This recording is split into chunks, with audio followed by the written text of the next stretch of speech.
Hey everyone, welcome back to In the Alley. My name is Cody. Glad you guys are back for another video. The final recap for Week 7 is kind of the earlier games for Week 7. I think this is 6 and 7 o'clock games if I'm not mistaken. So just catching back up on this stuff. Appreciate you guys taking the time to watch this. Let's get into it. Alright, let's take our talents out to Fishers, Indiana, where we're going to start the first drive of the game. Shane Simpson left side handoff, takes it all the way in from 9 yards out. However, not to be outdone, a motion handoff to Jordan Vesey on their left side. Quad City ties this game back up at 7.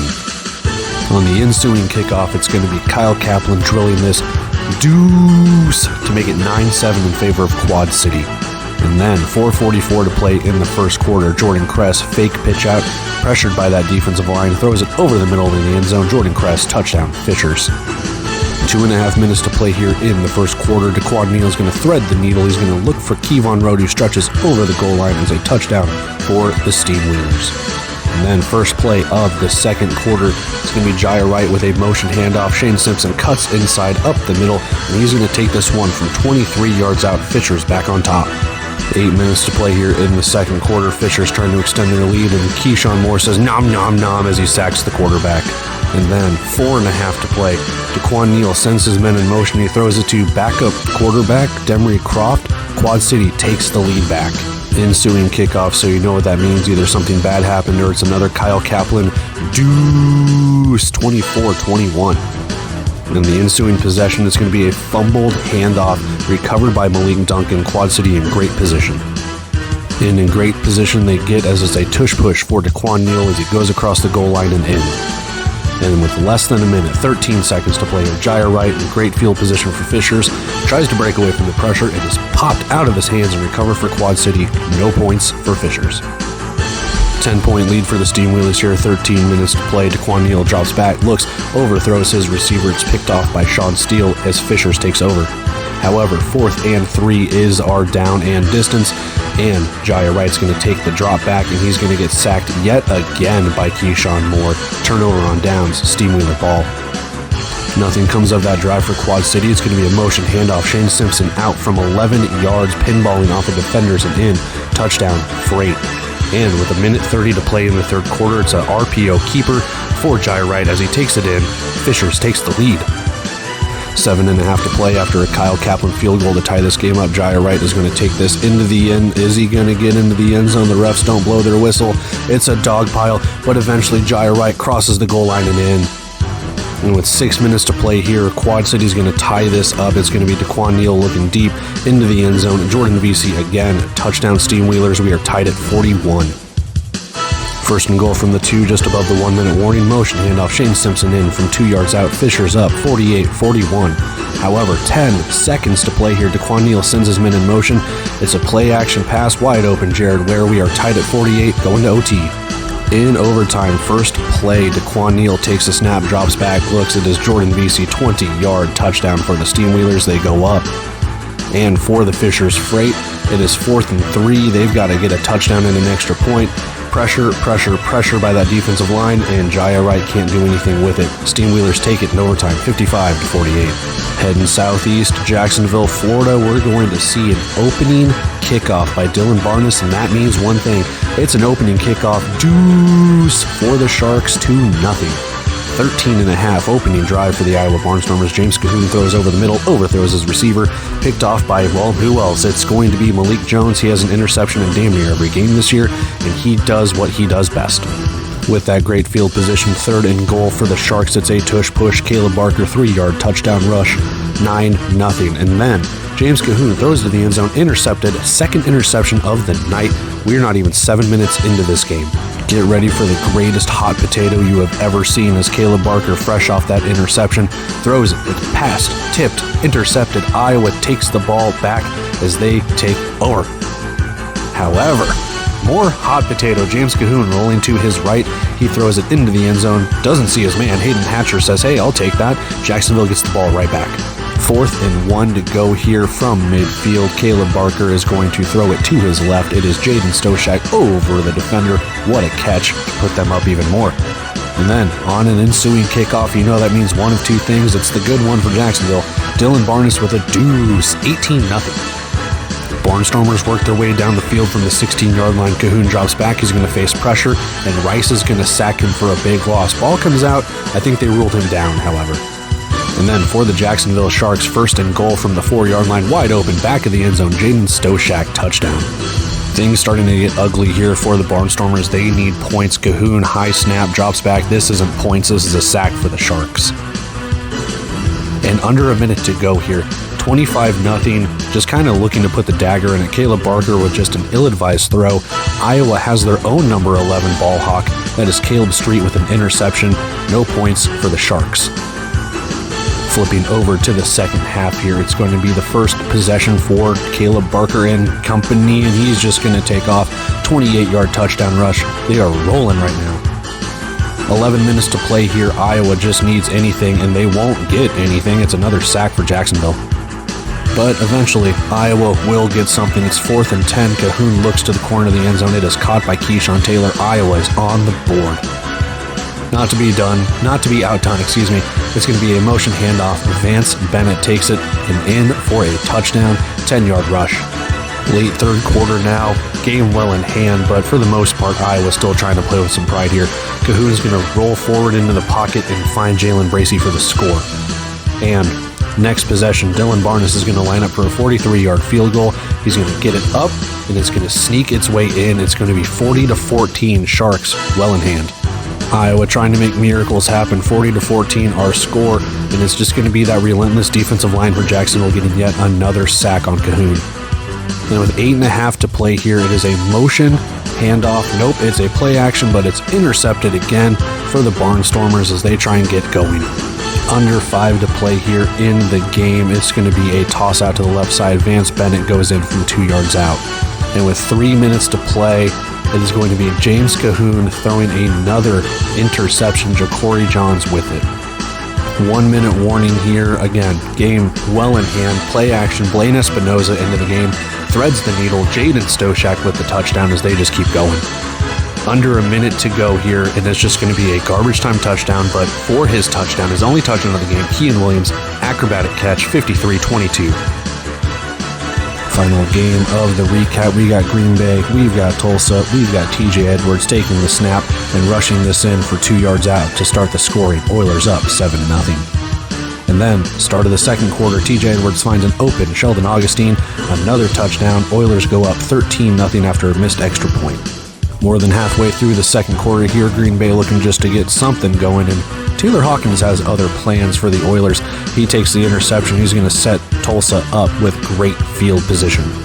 And with that great field position, it's going to be TJ Edwards taking this in from 2 yards out as he reaches across the goal line, 20-0. Just above the 1 minute warning, Max Myler and company just trying to get anything going. It's a catch, it's popped out, it's a fumble. Trey Harvey's going to recover it and set Tulsa up nicely. And with that, it's going to be a 2-yard touchdown rush for Hassan Rogers with less than 20 seconds to go in the first half. Hoping to use this as a springboard for momentum, it's going to be Andrew Mevis' final play of the first half, 34-yard field goal. It is up and it's good. However, a couple minutes into the third quarter now, a cheeky little play. TJ Edwards just pops it right over to the defender. It's caught by Augustine. Touchdown Oilers. 5.5 to go. It's 4th down and 4 for the Blizzard. They need something. 33-3 is our score. Myler points. He finds his man TJ Davis with traffic touchdown. And then 3 minutes to play in the third. It's going to be a handoff to the right side. Hassan Rogers reaches over. Another touchdown. Start of the fourth quarter here. 40-10. Game well in the hand for Tulsa. And another interception. Taylor Hawkins rips it away from the wide receiver. Oilers take over.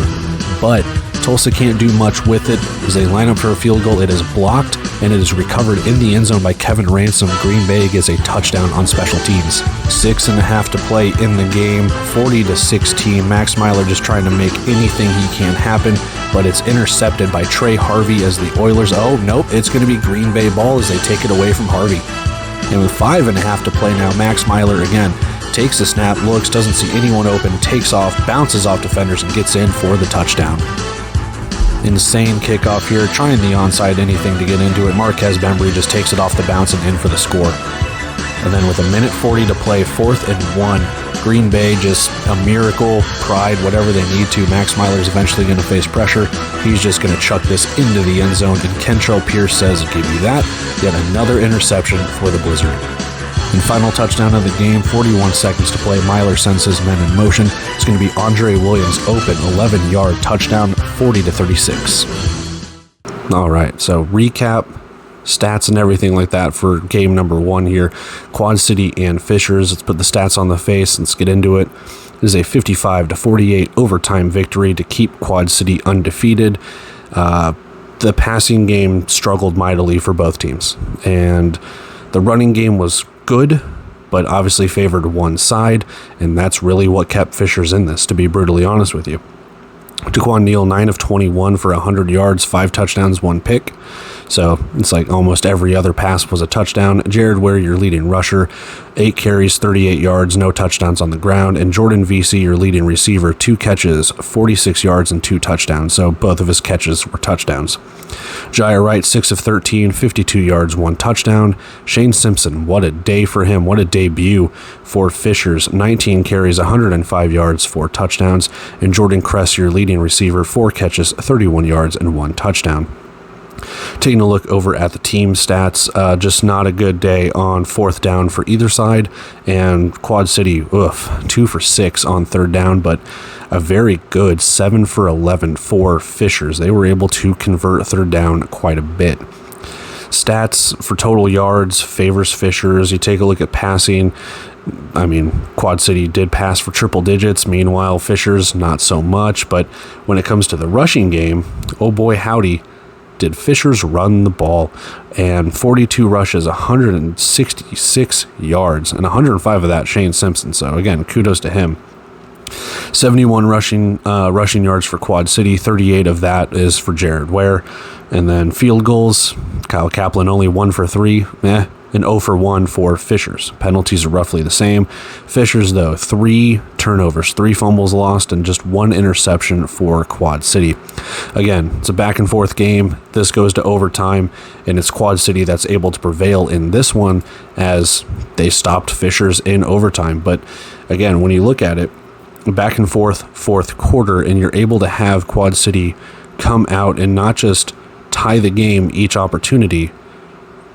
They put pressure on Fishers, and I think that's the biggest thing is Fishers just had trouble kind of closing this out a little bit, to the point where Quad City was able to get down the field in less than a minute, score the tying touchdown, and then take that momentum to win in overtime. And I think that sucks for Fishers. It really does. Good for Quad City, but at the same time, Fishers kind of had that. They had it for a little bit. They didn't really lead too much. I mean, they did, but they didn't. It was very early on, but once Quad City kind of took pace and made it 31-21 right before the half, excuse me, they shut Quad City out in the 3rd quarter, and then Quad City was able to make kind of a run, back and forth, tie it up. Fishers would take the lead. Quad City would tie it up. Fishers would take the lead. Quad City would tie it up. So again, kudos to Quad City when it comes to that. But Fishers just not able to close it out. Even though they went 7 for 11, they're able to get things done right. Quad City was just lurking. And when overtime hit, and there's the 1 play, 1 touchdown, I just kind of figured Quad City would have that one. So there you have it for this one. Let's go take a look at our 2 other recaps, our bets. We'll get out of here. All right. Recap number 2 for the earlier segment of these games. And let's just get into it. Stats on the face, 53-22. Jacksonville just kind of destroyed them. And, excuse me. 21 of 34 for James Cahoon. He's your leading passer, 174 yards, 3 touchdowns, 4 picks. He's also the leading rusher for Iowa, 6 carries for 6 yards. 7 carries for 69 yards. Kean Williams, 1 touchdown. They're just going to make him all indoor football first team. I mean, at this point, that's the light that Iowa has. Caleb Barker, 10 of 17, 113 yards, 3 touchdowns, 3 picks.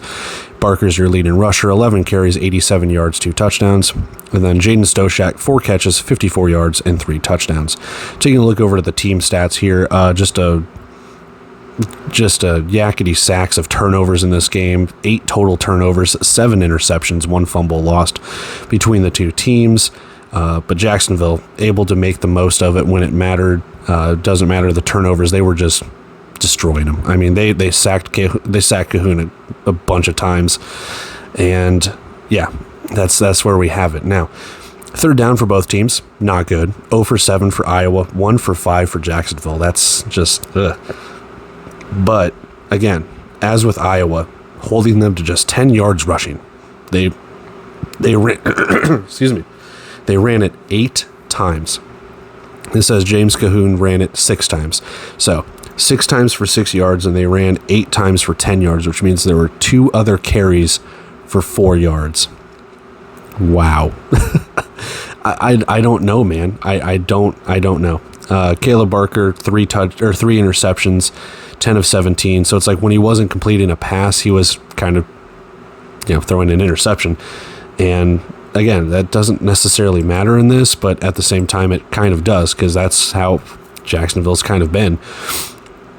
Now, Jacksonville did get out to a 31-0 lead, and there were some interceptions in there for both sides, but when it's 31-0 and you're in the second half, you can kind of cruise. And I know Blaine Espinoza got in there towards the end of the game, but in some of those interceptions, like the interception by Caleb Street, that one-handed interception was just incredible. So you can't necessarily knock Caleb Barker for throwing such a great interception. I mean, it was a great catch, but you know what I'm saying. Like, you can fault him for it, but my God, did they make that catch look good. Overall, though, again, Jacksonville was just, they were able to capitalize on turnovers. They were able to make things work when they needed to, and they just dominated.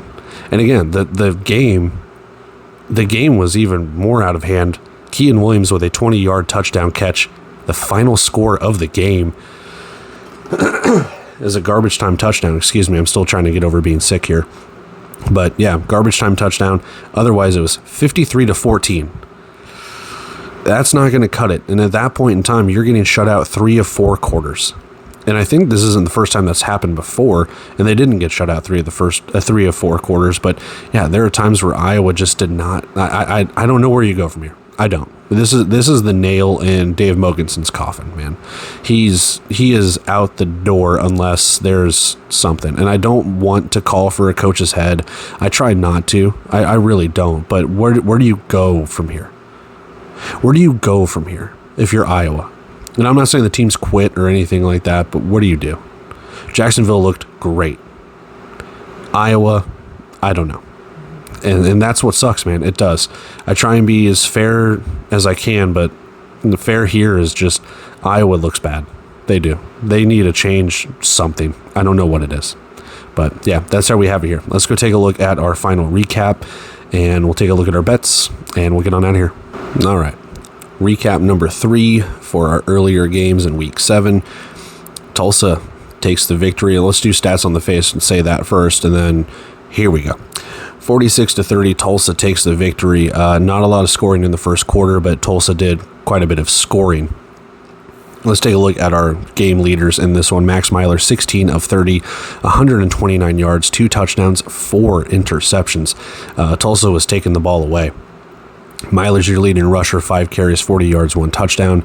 And TJ Davis, 5 catches, 44 yards, 1 touchdown for the converted wide receiver quarterback.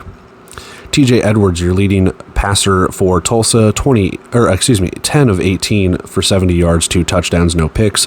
Hassan Rogers, 14 carries, 78 yards, 2 touchdowns. Converted quarterback, running back, wide receiver. And Spencer Tears, 1 catch, 23 yards, no touchdowns. Tulsa didn't really throw the ball that much in this one. Taking a look at the team stats, again, I don't know what it's been. And again, I haven't really taken a look at it, but it just seems like third down conversions in this season have been so low. 1 for 7, 2 for 7. In every recap I've done this week, it just seems like no one converted a third down, which is just insane. Like, there are some teams like Fishers with 7 for 11, but 1 for 7, and even fourth downs, 1 for 3, 1 for 2. I don't know. Teams are just not getting it done on third downs. Total yards, pretty even, but it's kind of a tale of 2 games. Passing for Green Bay, they had to kind of come back into this one. They were down early, but Tulsa being able to run the ball, being up big, so they didn't need to throw the ball too much. However, 4 interceptions for Green Bay is what helped Tulsa really just extend their lead and stay in front. And both teams lost a fumble.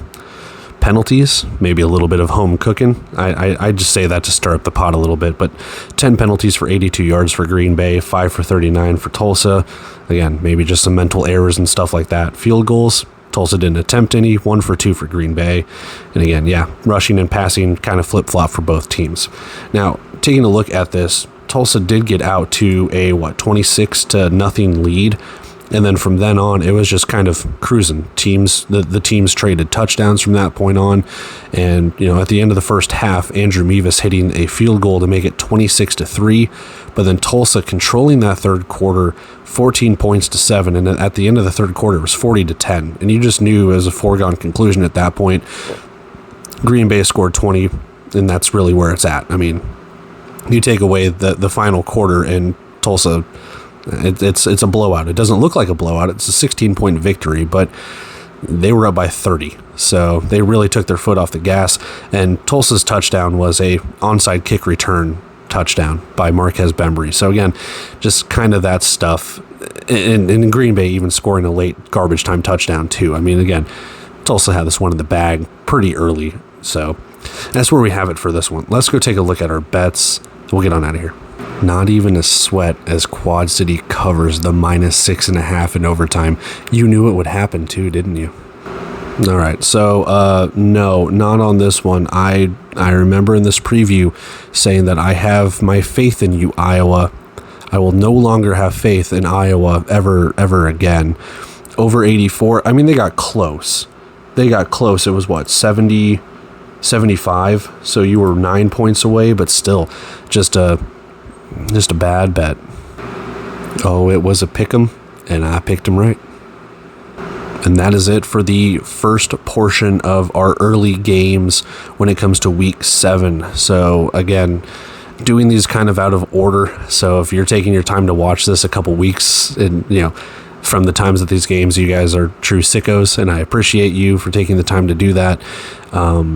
But yeah, I've got to get into week 8 stuff after this and start editing all of that stuff and go from there.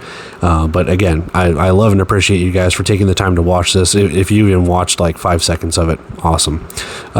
If you want to consider liking, commenting, sharing, subscribing, doing anything and everything, feedback's awesome. I love talking to the people that comment on the videos and stuff like that too. When I get the opportunity to reply, I haven't replied to a lot lately, so I do apologize for that, but trying to get back into it as I go. So with that being said, I'm going to take off for you guys. Love and appreciate every single one of you. I'll catch you in the week 8 recaps and everything along those lines as we get geared up for week 9. I'll probably have the week 9 previews before I have the week 8 recaps, so trying to work myself back into it. But until then, love and appreciate every single one of you guys. Until then, see ya.